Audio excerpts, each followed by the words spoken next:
عبدالحمید اول 20 مارچ 1725 کو استنبول میں پیدا ہوئے۔ آپ سلطان احمد ثالث کے دوسرے بیٹے تھے، جو اپنے بھائی سلطان مصطفیٰ ثالث کی وفات کے بعد 21 جنوری 1774 کو سلطنت عثمانیہ کے 27ویں سلطان بنے۔ عبدالحمید اول اسلام کے 106ویں خلیفہ تھے۔ حرم کی مقید زندگی گزارنے کے باعث عبدالحمید ریاستی معاملات پر کوئی گہری نظر نہیں رکھتے تھے اور اسی وجہ سے مشیروں کے رحم و کرم پر رہ گئے۔ البتہ حرم کی تربیت نے انہیں بہت مذہبی اور امن پسند طبیعت بنا دیا۔ جس وقت آپ اقتدار میں آئے اس وقت روس کے ساتھ جنگ جاری تھی۔ صدر اعظم محسن زادہ پاشا عثمانی فوج کی قیادت کر رہے تھے۔ جنگ کے دوران ینیچری نے بغاوت کر دی اور بہت سی فوج منتشر ہو گئی، جس کی وجہ سے عثمانیوں کو بدترین شکست کا سامنا کرنا پڑا۔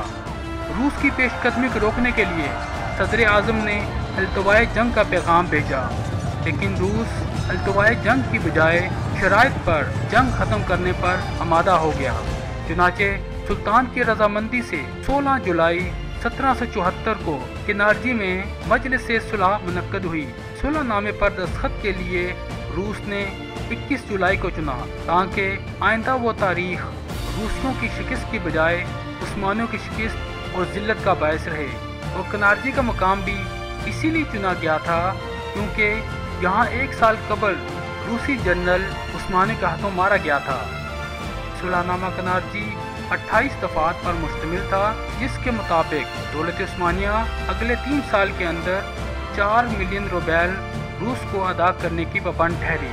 صلح نامہ کی روح سے بحر اسود پر عثمانیوں کے غلبے کا خاتمہ اور دولت عثمانیہ کے اندرونی مسائل میں روسی مداخلت کے لیے آئندہ ڈپلومیسی بنیادوں کی تیاری کی گئی۔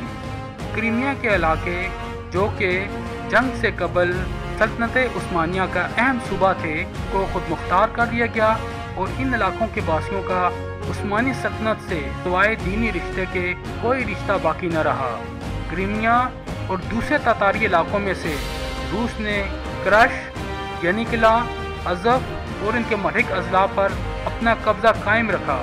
یہ استثناء اپنے اندر آئندہ خطرات کا بہت کچھ سامان رکھتا تھا، کیونکہ ان علاقوں پر قابض رہنے سے روس کو کرائمیا پر حملہ کرنے کا ہر وقت موقع حاصل تھا۔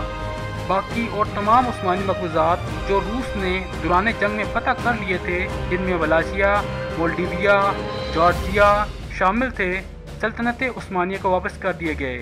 اوگزاکوف کے قلعہ اور ضلع پر ترکوں کا قبضہ قائم رہا۔ روس کو یہ حق حاصل ہو گیا کہ وہ دولت عثمانیہ میں جہاں چاہے اپنا قونصل خانہ کھول لے اور دولت عثمانیہ کی سمندری حدود میں آزادی کے ساتھ جہاز رانی کر سکے۔ اس معاہدہ نے روس کو ان عثمانی علاقوں میں خاص مراد دے دیں جن کی آبادی آرتھوڈاکس نصرانیوں پر مشتمل تھی۔ کرائمیا کو دولت عثمانی سے آزاد کرانے کی کوشش کیتھرائن نے صرف اس غرض سے کی تھی کہ اس پر قبضہ کرنا آسان ہو جائے۔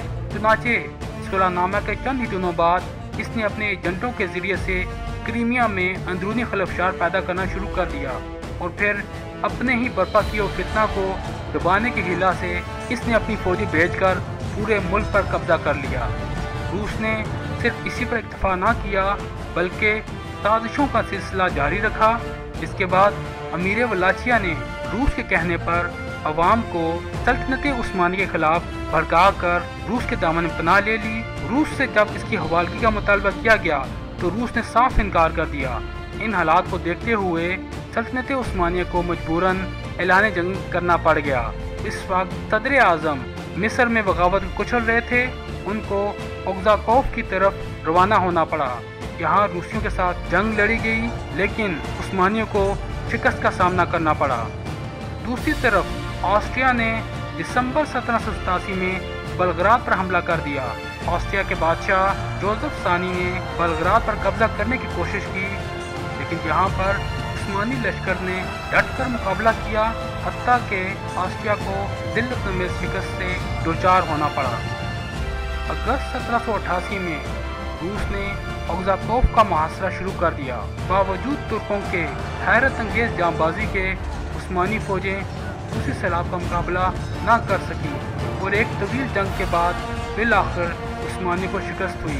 40,000 آبادی کے شہر میں جب روسی فوجیں داخل ہوئیں تو انہوں نے اتنا قتل عام کیا کہ سوائے چند سو لوگوں کے، جن میں عورتیں، بوڑھے اور بچے شامل تھے، سارے شہر کو تہہ تیغ کر ڈالا۔ 1789 میں ٹیپو سلطان نے سلطان عبدالحمید اول کو برطانیہ کی ایسٹ انڈیا کمپنی کے خلاف فوری طور پر مدد کی درخواست کی۔ اس وقت روس اور آسٹریا سے جنگ جاری تھی، جس کی وجہ سے آپ نے ٹیپو سلطان سے معذرت کر لی۔ اپنی تمام تر ناکامیوں کے باوجود عبدالحمید اول کو سب سے رحم دل عثمانی سلطان تسلیم کیا جاتا ہے۔ ان کی مذہبی طبیعت کے باعث لوگ انہیں ولی کہا کرتے تھے۔ عبدالحمید اول کے دور میں مصر، شام، مکہ کے ملحقہ علاقے اور موریہ میں اٹھنے والی اندرونی بغاوتوں اور سازشوں کا قلع کما کیا گیا۔ آپ نے جنیچری اور بحری فوج میں تبدیلیاں لائیں، ایک نیا آرٹلری کور بنایا۔ امپیریل نیول انجینئرنگ اسکول بنانے کا سہرا بھی آپ کو ہی جاتا ہے۔ 7 اپریل 1789 کو 64 سال کی عمر میں سلطان عبدالحمید اول نے انتقال کیا۔ آپ کو استنبول میں اپنے بنائے کے مقبرہ میں دفن کیا گیا۔